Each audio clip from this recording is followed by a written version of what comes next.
ഈ കമ്മിറ്റി മെത്രാപ്പൊലീത്തായുടെ ഏകനായക ശക്തി തകർക്കുന്നതും പാത്രിയർക്കീസിന്റെ താല്പര്യങ്ങളെ സംരക്ഷിക്കുന്നതുമായി വാസ്തവത്തിൽ പാത്രിയർക്കീസിന്റെ താല്പര്യങ്ങളെ സംരക്ഷിക്കുന്നതെന്ന് പറയുമ്പോൾ തന്നെ നമ്മൾ ഓർക്കേണ്ട വേറൊരു കാര്യം, അത് മലങ്കര സഭ ഒരിക്കലും ഇനി വിശ്വാസത്തിൽ നിന്ന് വ്യതിചലിച്ചു പോകരുത് എന്നുള്ളതായ ഉദ്ദേശത്തോടുകൂടിയാണ്. അവിടെ പരിമളത്തിനുവേണ്ടിയൊക്കെ അതിനെ വളരെ സ്ട്രോങ് ആയിട്ട് ഇവിടെ സത്യം പറയും.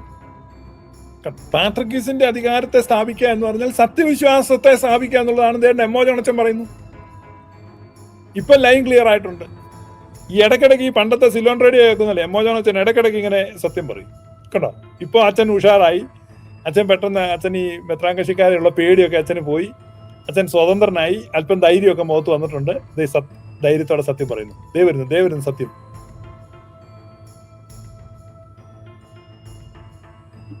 പറയാ സത്യം പറയാ കേക്കട്ടെ. സംരക്ഷിക്കുന്നതെന്ന് പറയുമ്പോൾ തന്നെ നമ്മൾ ഓർക്കേണ്ട വേറൊരു കാര്യം, അത് മലങ്കര സഭ ഒരിക്കലും ഇനി വിശ്വാസത്തിൽ നിന്ന് വ്യതിചലിച്ചു പോകരുത് എന്നുള്ളതായ ഉദ്ദേശത്തോടുകൂടി അവിടെ പരിമളത്തിനുവേണ്ടിയൊക്കെ അതിനെ വളരെ സ്ട്രോങ് ആയിട്ട് സപ്പോർട്ട് ചെയ്യുകയും അതിനുശേഷം വരുന്ന ഈ സഭയുടെ വിശ്വാസത്തെ പ്രചരിപ്പിക്കുന്നതിന് വേണ്ടി പുലിക്കോട്ട് തിരുമേനിയും പരിമളത്തിനുമേനിയും വട്ടശ്ശേരി തിരുമേനിയും ഒക്കെ വളരെ കർശനമായ നിലപാടുകൾ എടുത്തത്. സുന്നതദോസിന്റെ നടപടികൾ പരിശുദ്ധ പാത്രിയർക്കീസ് ബാബ തന്നെ തീരുമാനിച്ചു. സുന്നതദോസിന്റെ ഓരോ നിശ്ചയവും സുറിയാനിയിൽ പരിഭാഷപ്പെടുത്തി പാത്രിയർക്കീസിനെ വായിച്ച് കേൾപ്പിച്ച് അംഗീകാരം വാങ്ങിയാണ് മുൻപോട്ട് പോയത്. പെരുമലമാർ ഗ്രിഗോറിയോസ് തിരുമേനി സെമിനാരി കേസിൽ കോടതിയിൽ ഹാജരായി മൊഴി കൊടുത്തപ്പോഴൊക്കെ പറയുന്നത് പാത്രിയർക്കീസിന്റെ താല്പര്യാർത്ഥം യുക്തമായ രീതിയിലുള്ള തിരുത്തലുകൾ വരുത്തിയായിരിക്കണം നിശ്ചയങ്ങൾ അംഗീകാരം ലഭിച്ചതെന്നൊക്കെ പറയുന്നുണ്ട്. പാത്രിയർക്കീസിനെ അംഗീകരിക്കുന്ന ഉടമ്പടികൾ, രജിസ്റ്റേർഡ് ഉടമ്പടികൾ എഴുതി കൊടുക്കണമെന്ന് ഇടവുകളോട് ആവശ്യപ്പെട്ടെങ്കിലും ഭൂരിപക്ഷം ഇടവുകൾ ചെയ്യാൻ തയ്യാറായില്ല. പാത്രിയർക്കീസ് ഉദ്ദേശിച്ച രീതിയിൽ ഈ മലങ്കര സഭയെ പൂർണ്ണമായും ചൊൽപ്പടിയിലേക്ക് കൊണ്ടുവരാനായിട്ട് സാധിക്കുന്നില്ല.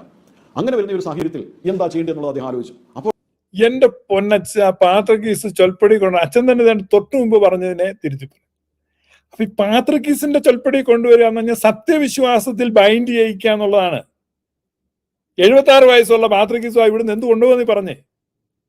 സത്യവിശ്വാസത്തെ ഉറപ്പിക്കണം. ഇനി സഭയിലൊരു പ്രശ്നം ഇങ്ങനെ ഉണ്ടാകരുത്. ഉപദേശ സംബന്ധമായിട്ട്, ആരാധന സംബന്ധമായിട്ട് ഒരു വ്യതിചലനമോ ഒരു അപഭ്രംശമോ ഒരു തർക്കമോ ഉണ്ടാകാതിരിക്കാനാണ്.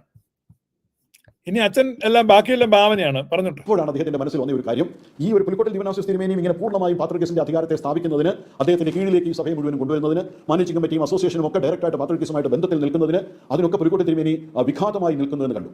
അപ്പോഴാണ് അദ്ദേഹത്തിന്റെ അധികാരം സ്ഥാപിക്കുന്നതിന് വേണ്ടി സുന്നതദോസിന് ശേഷം, വളരെ വ്യക്തമായി ഓർത്തിരിക്കണം, മുളന്തുരുത്തി സുന്നതദോസിന് ശേഷം പാത്രിയർക്കീസ് ബാബ സ്വീകരിച്ച കൈക്കൊണ്ട ഒരു നടപടിയാണ് മലങ്കര സഭയെ 7 ഭദ്രാസനങ്ങളായിട്ട് വിഭജിക്കുക എന്നുള്ളതും ഓരോന്നിനും പ്രത്യേകം മെത്രാപ്പൊലിത്തന്മാരെ, ദിവനാസ്യോസ് മെത്രാപ്പൊലിത്ത ഉണ്ട്, അതിന്റെ കൂടെ 6 മെത്രാപ്പൊലിത്തന്മാരെ കൂടെ എക്സ്ട്രാ വായിച്ചിട്ട് ആ മെത്രാപ്പൊലിത്താരിൽ നിന്നും രജിസ്റ്റേർഡ് ഉടമ്പടി എഴുതി വാങ്ങിച്ച് ഭദ്രാസനത്തിൽ മുളന്തുരുത്തി സുന്നതദോസ് മൂലം ഉദ്ദേശിച്ച ഫലം ലഭിക്കുന്നില്ല എന്ന് കണ്ടപ്പോൾ പാത്രിയർക്കീസ് കൈക്കൊണ്ട, പിന്നെ അതേ ഇവിടെ താമസിക്കാം.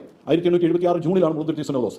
അതിനുശേഷം 5 മാസം 5-6 മാസം 1876 ഡിസംബർ വരെ അദ്ദേഹം ഇവിടെ താമസിച്ച് ഓരോ കാര്യങ്ങൾ നോക്കുന്നുണ്ട്. 5-6 മാസം ഇവിടെ താമസിച്ചിട്ടും അദ്ദേഹത്തിന്റെ വരവിന്റെ ഉദ്ദേശം പൂർണ്ണമായിട്ട് അങ്ങോട്ട് നടക്കുന്നില്ല. അപ്പോൾ പാത്രിയർക്കീസ് ഏകപക്ഷമായി കൈക്കൊണ്ട ഒരു തീരുമാനമാണ്, മുളന്തുരുത്തി സുന്നതദോസിന്റെ ശേഷം പാത്രിയർക്കീസ് ഏകപക്ഷീയമായി കൈക്കൊണ്ട ഒരു തീരുമാനമാണ് മലങ്കര സഭയെ 7 ഭദ്രാസനങ്ങൾ ഏകപക്ഷീയമായി കൈക്കൊണ്ട തീരുമാനമാണ് എന്ന് പറഞ്ഞ അച്ഛൻ എന്താ ഉദ്ദേശിക്കുന്നത്? ഏകപക്ഷീയമായി കൈക്കൊണ്ട തീരുമാനമാണ് എന്ന് പറഞ്ഞ എന്താ ഉദ്ദേശിക്കുന്നത്? പരിശുദ്ധ പത്രോസ്ലീഹായുടെ ശ്ലൈഹിക സിംഹാസനത്തിൽ ഭാഗ്യമോടെ വാണരുളുന്ന പാത്രിയർക്കീസ് തീരുമാനിക്കുകയാണ് ഒരുത്തനെ മെത്രാനാക്കാൻ. അതാക്കിയിരിക്കും, അതാക്കും. അതിന് സുന്നതദോസിന്റെ അനുവാദവും തീരുമാനവും കാര്യമൊന്നും വേണ്ട. അച്ഛനെന്ന് നീ പറയുന്നേ?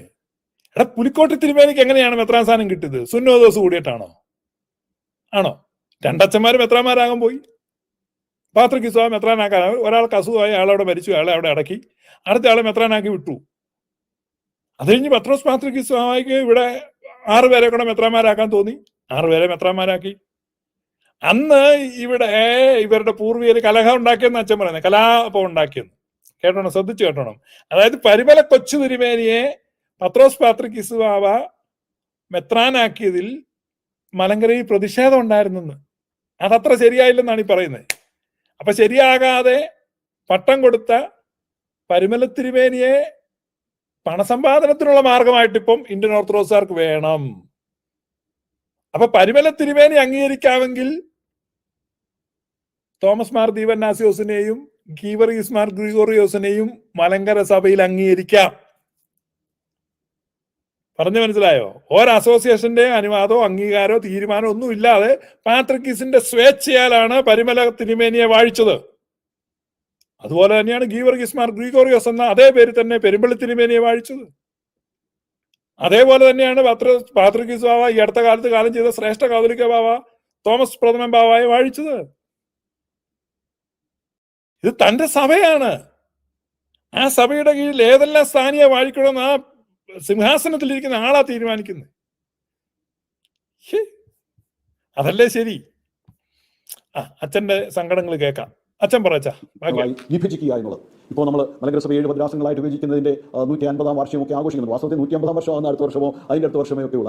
1877 വാസ്തവം പറഞ്ഞാൽ തെമ്മാടിത്തരമാടാ കാണിച്ചത്. പത്രോസ് പാത്രിക്കീസ വന്നേ ഇവിടുത്തെ സഭയെ നശിപ്പിച്ചേ, ഇതിന് 7 ഭദ്രാസനമാക്കി മാറ്റിയേ എന്ന് പറഞ്ഞ് കരഞ്ഞോണ്ടിരിക്കുന്നവര് ഇപ്പൊ ചിരിച്ചോണ്ട് നമ്മൾ ആ 7 ഭദ്രാസനമായിട്ട് മാറ്റിയതിന്റെ 150-ാം വാർഷികം ആഘോഷിച്ചേക്കാം. അതാ ഞാൻ മുമ്പ് ചോദിച്ചേ. നിന്റെയൊക്കെ അമ്മയെ ബലാത്സംഗം ചെയ്താൽ അതിന്റെ വാർഷികം നീയൊക്കെ ആഘോഷിക്കൂ? എടാ, ഏതെങ്കിലും ഒരു സ്ഥലത്ത് നീ ഉറച്ചു നിൽക്ക്. അത് തെറ്റായിരുന്നു, തെമ്മാടിത്തരാണെന്ന് പറഞ്ഞാൽ നീ അതിനെ അനുസ്മരിക്കരുത്. അതിനെ റദ്ദ് ചെയ്യണം, നള്ളിഫൈ ചെയ്യണം, റിവേഴ്സ് ചെയ്യണം. മലങ്കര സഭയ്ക്ക് ശാശ്വതമായ അനുഗ്രഹമായി, മലങ്കര സഭയ്ക്ക് ഊടും പാവും ഉണ്ടാക്കുവാൻ, അടിസ്ഥാനം ഉണ്ടാക്കുവാൻ, രൂപവും ഭാവവും നൽകുവാൻ, കെട്ടുറപ്പ് നൽകുവാൻ, മലങ്കര സഭയ്ക്കൊരു ഒരു എന്താ ചട്ടക്കൂടുണ്ടാക്കുവാൻ ഒക്കെ പത്രോസ് പാത്രിക്കീസ അശ്രാന്ത പരിശ്രമം നടത്തുക. 76 വയസ്സുള്ള വന്യവയോധികനായ ബാവ ഇവിടെ 1 വർഷത്തോളം താമസിച്ച് ഈ കാര്യങ്ങൾക്ക് മുഴുവൻ നേതൃത്വം കൊടുക്കും. അത്രമാത്രം അദ്ദേഹം അധ്വാനിച്ചാണ് മലങ്കര സഭയെ കെട്ടിപ്പടുത്തത്. മലങ്കര സഭയുടെ പിതാവ് ആരാണെന്ന് ചോദിച്ചാൽ രണ്ടാമതൊന്നും ആലോചിക്കാതെ ഒരു സംശയവും കൂടാതെ പറയാൻ പറ്റും, പരിശുദ്ധ പത്രോസ് പാത്രിക്കീസ സ്ഥാപിച്ച സഭയാണിത്. അല്ലാതെ ഇവിടെ തോമാസ് ലീഗ സ്ഥാപിച്ചൊന്നും അല്ല. യാഥാർത്ഥ്യമാണിത്, ചരിത്ര വസ്തുതയാണ്.